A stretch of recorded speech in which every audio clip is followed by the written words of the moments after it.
عمرۃ للہ، اور حج اور عمرہ مکمل کرو اللہ کے لیے۔ اب جو عمرے کے لیے احرام تو باندھ لیا جائے گا مدینے سے 7 میل باہر نکل کر ہی، حج مکمل تو ہوگا جب طواف بھی ہوگا، وقوف عرفہ بھی ہوگا، سارے اس کے جو بھی مناسک ادا کیے جائیں گے۔ لیکن یہ کہ جو شخص بھی نیت کر لے حج کی یا عمرے کی تو پھر اسے مناسک کو مکمل کرنا چاہیے، کوئی کمی نہ رہے۔ فَإِنْ أُحْصِرْتُمْ، اگر تمہیں گھیر لیا جائے، روک دیا جائے، جیسے کہ سن 6 میں ہو گیا، صلح حدیبیہ کرنی پڑی، مشرکین مکہ اڑ گئے، نہیں داخل ہونے دیں گے۔ اگر تمہارا گھیراؤ ہو جائے فَمَسْتَيْسَرَ مِنَ الْهَدْيِ، تو جو بھی تم قربانی پیش کر سکو پیش کر دو۔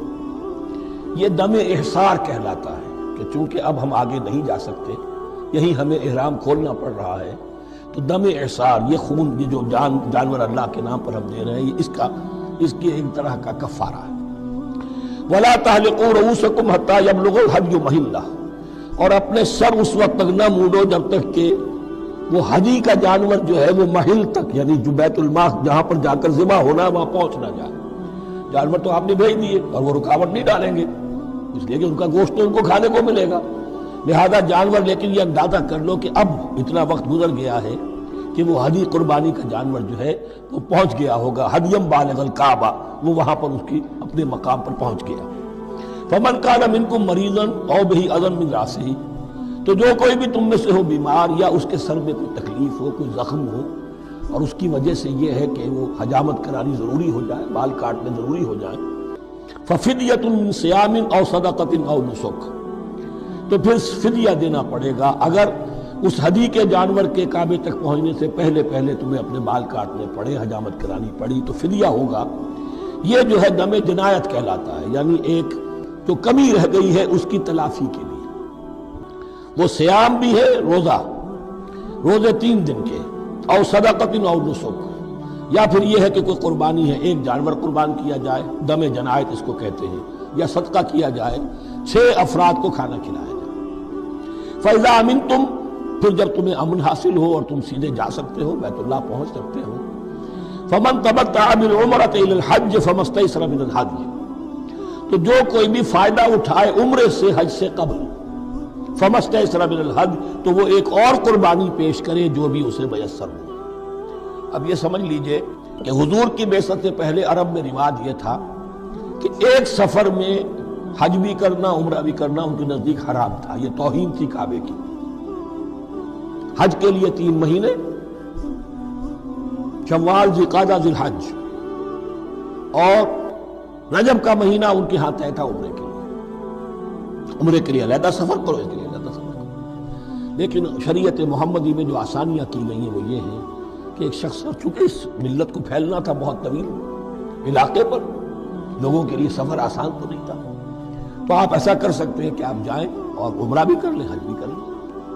ایک شکل یہ ہے کہ عمرہ کیا، احرام کھول دیا، اور پھر حج کا وقت آیا 8ویں ذی الحج کو، تو پھر احرام باندھا، وہ حج کا احرام ہو گیا، اسے کہتے ہیں تمتع۔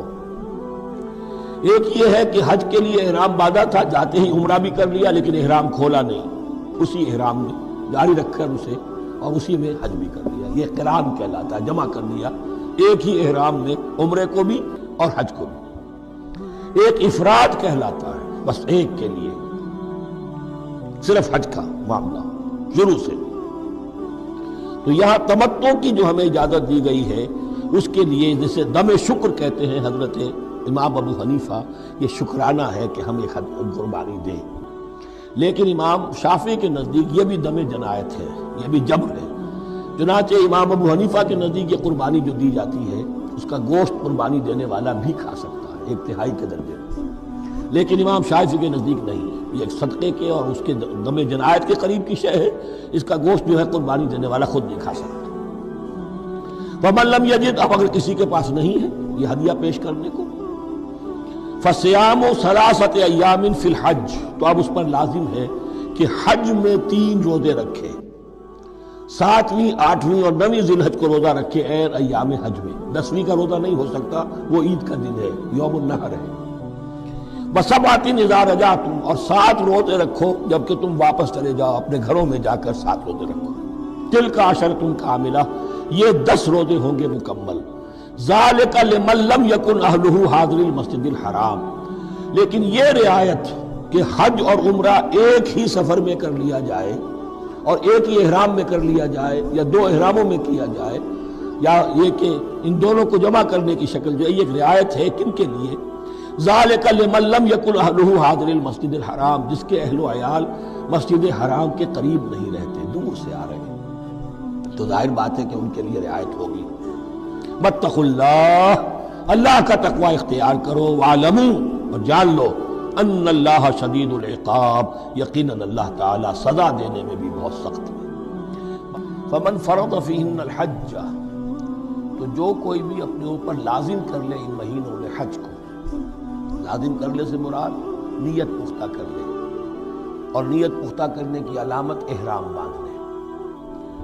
فمن فرض فیہن الحج، تو حج کے لیے جو اپنے اوپر لازم کر لے، فلا رفث ولا فسوق ولا جدال فی الحج، تو احرام کی حالت میں یہاں لفظ حج آیا ہے، ان میں سے پہلی قید جو ہے فلا رفث، تو کوئی شہوت کی بات نہیں ہونی چاہیے.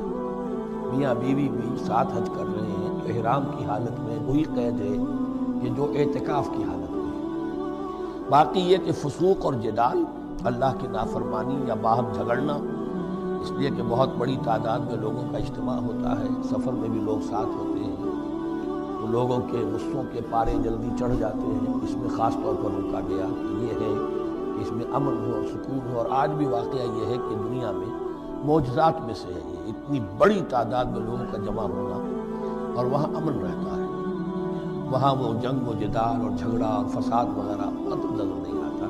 یا تو یہ کہ پچھلے دنوں میں کچھ سیاسی اعتبار سے کوئی مہمیں اٹھائی گئی ہیں، یا یہ کہ کچھ چور اچکوں نے بھی جانا شروع کر دیا ہے وہاں پر، لیکن جھگڑا اور جو غالم گلوچ کی نوبت ہم نے اپنے آنکھوں سے نہیں دیکھی. پچھلے 5-6 مرتبہ حج کی سعادت حاصل ہوئی ہے.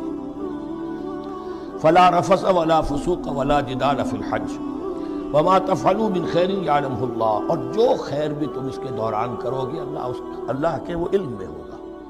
نوافل پڑھ رہے ہو، اضافی طواف کر رہے ہو، کوئی اور بھی جو کام کر رہے ہو، اس میں کسی اور کو دکھانے کی ضرورت نہیں ہے. اپنے خاموشی کے ساتھ انسان وہ اپنے جو بھی نیکی مزید کما سکے کمائے، جو بھی مناسک حج ہیں ان پر مستضاد. وتزودوا فإن خیر الزاد التقوی، اور سفر کے لیے زاد راہ ساتھ لے لیا کرو، اور بہترین زاد راہ تقوی ہے. اب اس آیت کے 2 معنی لیے گئے ہیں. ایک تو یہ کہ بہترین زاد راہ تقوی ہے، یعنی سفر میں آپ نے زاد راہ خرچ کی شکل میں تو لے لیا، تقوی ہے نہیں، پھر کیا ہوگا؟ وہ تو صرف پیسہ خرچ کرنے کے لیے اچھا احرام لے لیں گے، اچھی جگہ لے لیں گے قیام کی، تو تقوی اگر نہیں ہے تو حج ہی نہیں ہوگا. لیکن اس کا ایک دوسرا مفہوم جو ہے وہ بھی بہت اہم ہے کہ اگر انسان خود اپنا زاد راہ ساتھ نہ لے تو پھر وہاں مانگنا پڑتا ہے. تو تقوی سے مراد یہاں ہے سوال سے بچنا. بہتر یہ ہے کہ زاد راہ لے کر چلو، اور یہ کہ اس کے لیے تمہیں کسی کے سامنے سائل نہ بننا پڑے. اگر تم صاحب استطاعت نہیں ہو تو حج تم پر فرض ہی نہیں. خام خواہ وہ ایک شے جو تم پر فرض نہیں ہے اس کے لیے وہاں جا کر بھیک مانگنا، یا یہاں سے بھیک مانگ کر یا چندہ لے کر جانا، یہ تو قطعاً غلط حرکت ہے.